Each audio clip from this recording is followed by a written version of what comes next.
So, the pioneer sister, who is now my ex mother in law, was able to get my mother, my mama, to call me stupid several times for a period of time.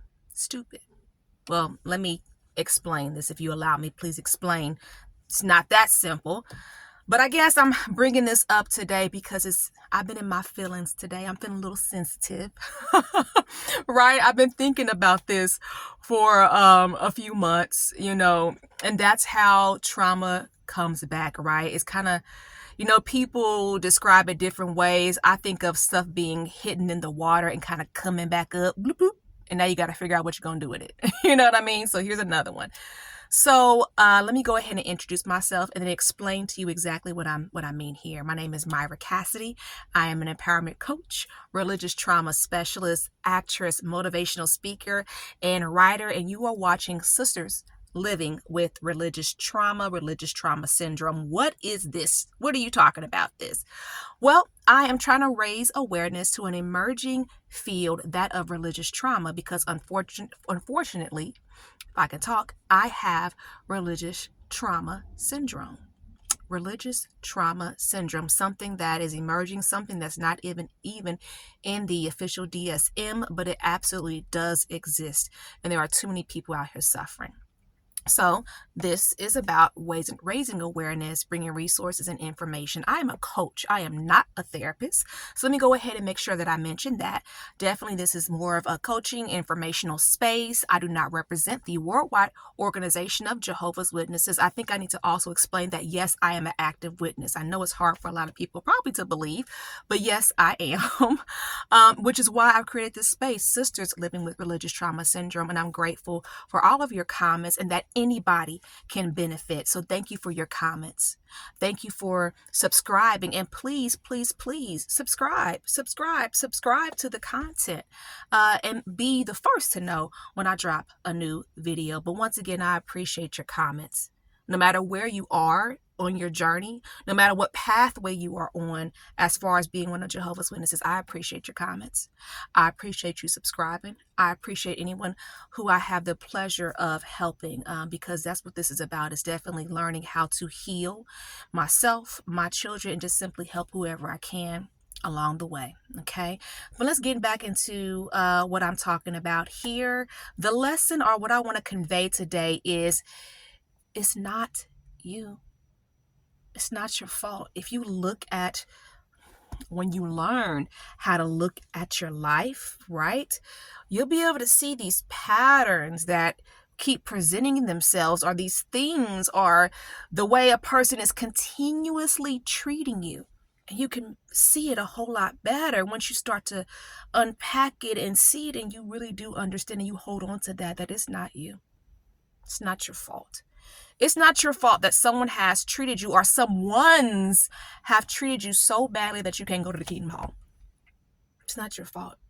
Just like in the world of domestic violence, I am a survivor of domestic violence. It's the same thing with religious trauma. It is still it's still domestic violence. It's a different extension of it. So the same principle applies. It's never the victim's fault. External things happen to you, external events. This is not an internal things. Things were happening out of here that were outside of your control. And unfortunately, for whatever reason, you didn't get what you needed to fight. You didn't get the opportunity to build up resilience. And these things have happened, but it's not your fault. These are insidious things, covert things. A lot of times you can't even, right? You have overt or covert. A lot of times those covert things are just so hard to identify. But let me tell you about what I'm talking about today.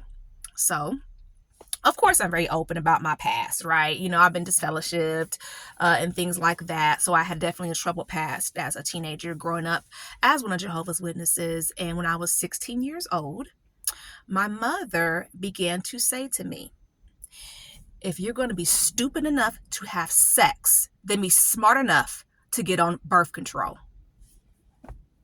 I'm going to say that again. If you are going to be stupid enough to have sex than be smart enough to get on birth control. My mother, even despite everything that was happening in my teenage years, that specifically is really outside of my mother's character. Okay. Well, how do you know that the pioneering sister, your ex, the man who's now my ex-husband, how do you know that his mother got your mother to treat you this way? Well, A, like I said, it's not my mother's character. And B, this is what happened. Okay. The pioneering mother, what was the threat, first of all, in the world of Jehovah's Witnesses, right? Unfortunately, the same thing that my dad was scared of, losing the position, right? The elder doesn't want to lose his position. The pioneer over here doesn't want to lose her position, okay? What happened was this pioneering sister, my person who's now my ex-mother-in-law, wanted me to get on birth control. What happened? Okay, I was told that one of her daughters was going to pick me up. I did not know why. I assumed for spiritual reasons. Okay, I go and I get in the car and she goes on this drive. We're not even talking, right? This is when I was 16, right? So we're not even talking. She drives to Planned Parenthood. I sit in the car. She goes inside. She comes out with something. And, it's all these play on words, right? I just went in there and got something that I need to keep myself, however she said it, right? I was 16, it was years ago.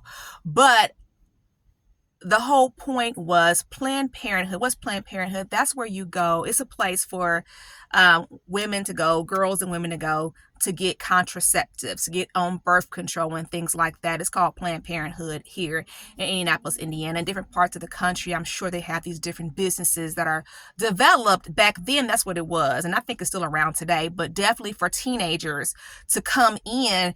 And the thing about it is you can actually go in without your mom's consent and get contraceptives and things like that. That's the way it was designed to be. So long story short, I sat in the car. She went in, drove me back home, and that was it. What was that all about? What was this all of this about? And see, this is my point.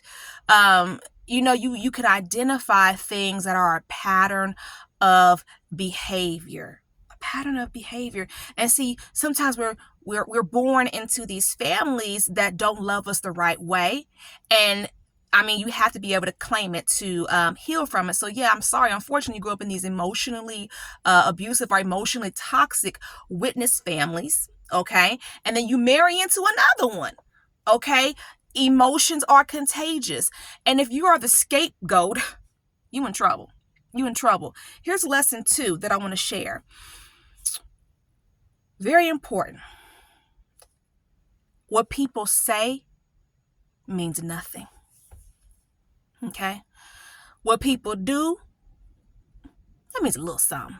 You did something. Gave me a little action. That's a little something. But here it is right here. Patterns of behavior tells you everything you need to know. Okay? That's a fact. And I was so grateful that, when I was consulting with a therapist, I got that information. It was really, really beautiful information. I said, I'm never going to forget that. Absolutely. What people say means nothing. People do, little something. It's about a pattern of behavior. So what concerns me is when I look at the woman who is my ex-mother-in-law, how there's definitely a pattern of behavior, and she played into me being financially abused by her son. Literally way too much financial abuse, to the point where now, today, all these years later, I'm still paying on things that my social security number is attached to because of things that they did together. The financial abuse was so bad that I tried to take it to the elders, right? Because she needs to be out of our business. We are married. We were going to the same Kingdom Hall at that point. So I'm trying to identify the halls as I'm talking. So we're going to call that South Hall. It's South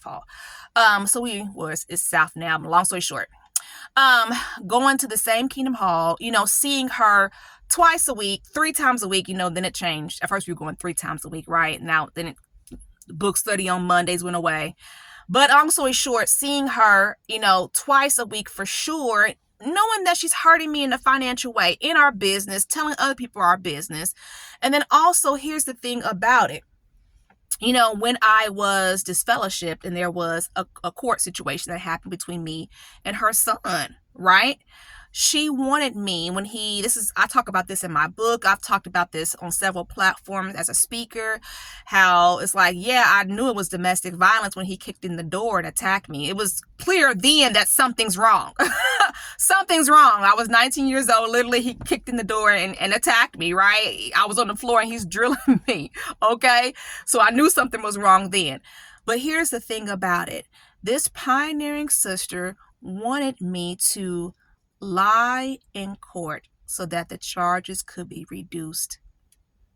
She wanted me to say that he lived with me. Because you see, if he lived with me, then that's not he didn't break into, you can't break into your own house. Isn't that so sad? And I was disfellowship at that time, lonely, alone, no support. And there was a situation where it was like, we're going to go back to court and try to get these charges dropped. And she's like, make sure you bring the baby. I started helping him. Okay. You know what I mean? I was very clear. Thank God. Right. I said, I will help him get the charges reduced, but I'm not going to say he lived with me because that's not true. And what would have happened to me if I would have did that? How would that have made me look in court? How would that have made that record look? Right. And that's one thing in time. It's just so much that I want to share in this platform and this space that I'm building. I have all these different ideas, but there's a big issue here when you're dealing with religious things, and things that happen in court, because, court don't really, religion and separation of church and state, right? So what's wrong at the Kingdom Hall, in court, it doesn't matter. But now this is serious. We're talking about someone encouraging me to lie. But these are the experiences that I've lived through. And this is the experience that people in other religions have lived through as well. Well, I've heard these terrible stories about the first lady of the church or the pastor, saying, let's get out of here, and leaving the emergency room when it was domestic violence because they didn't want charges to be filed. And it's somebody they know in their church or their family member and things like this. So here we have the same dynamic. It's not okay. And I say that to say it's a pattern of behavior. Now, yeah, she's a nice person. I'm not saying she's Eveline, but see, still there is that insidious aspect and a covert aspect. And it actually sounds like a contradiction because I'm getting ready to explain something else. See, it's a problem when you have, I guess I'm trying to be nice. I don't know. But it's a problem when you have the narcissist and then the narcissistic mother dynamic, something that I'm still learning about. Woo! It's deep. It's deep. And I felt that. I have felt the pioneering mother telling my family members things about me. She's the one that's fighting him. She's the one that's doing this. She's the one that's doing that, to the point where even my aunties are coming at me, literally saying, I'm going to give her a pretend name, Josephine. Josephine said you did it. Josephine said you fight. Josephine said this. Josephine says that.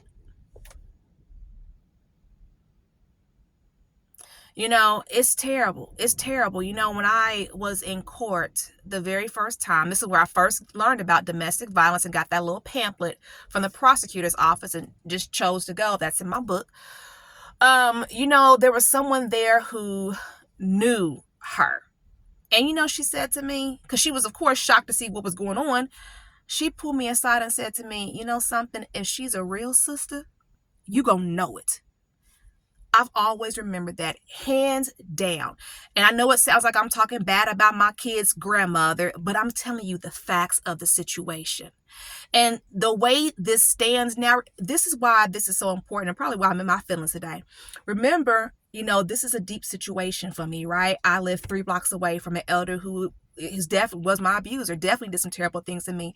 My ex-mother-in-law lives around the corner, right? When my ex was court ordered to move, he moved like down the street, right? I'm passing all these places, and when you have PTSD and all the trauma, it's triggering. And these are places that I have to pass on a continual basis. The street where she lives at, right? Or where my ex used to live at, right?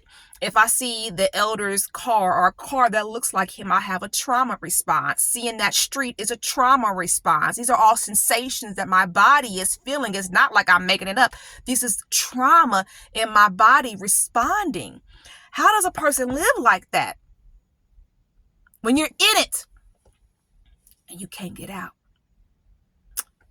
I'm going to show you how I tell you how I deal with it. You dream.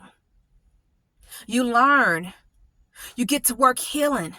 You write. You journal. You know that this is a temporary situation. You're going to get out because you deserve better. You know this is not your fault. You didn't do it to yourself.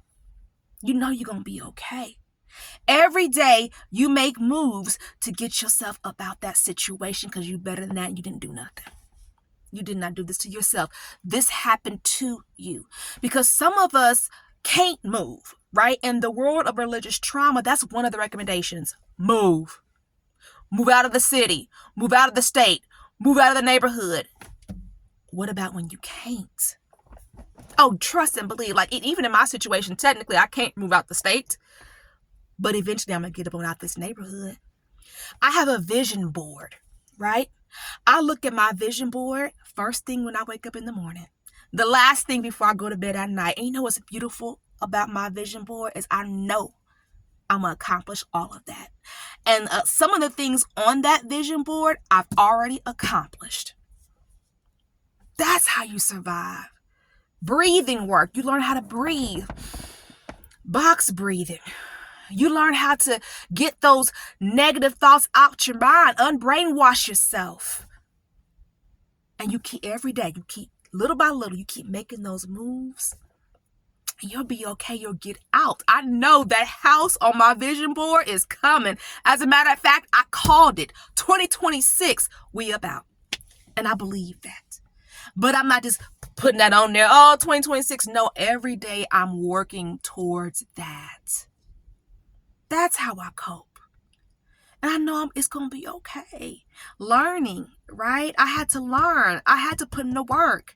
I couldn't find success in therapy for my children, unfortunately. So I had to go to school and do it myself. As a matter of fact, 2 therapists in a row, our family therapist, 2 family therapists in a row said, go back and do it yourself. Because they couldn't help.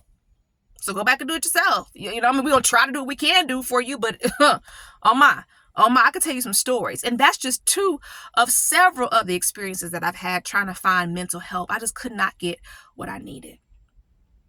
You know? So I had to do it myself, and I'm so proud of myself that I did. You know, my goal was always to make these videos about 10 to 15 minutes. It's coming up on 20 minutes.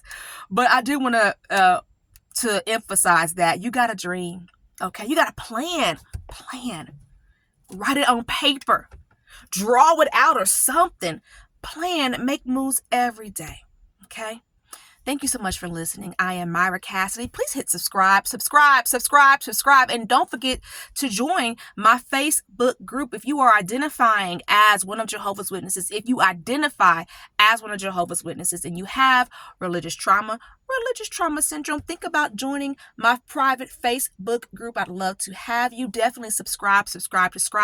I appreciate everyone who views these videos, no matter where you are on your pathway. And actually, I'm working on something right now so that I can go ahead and kind of create a bigger space that's going to be open to different pathways and so forth, etc.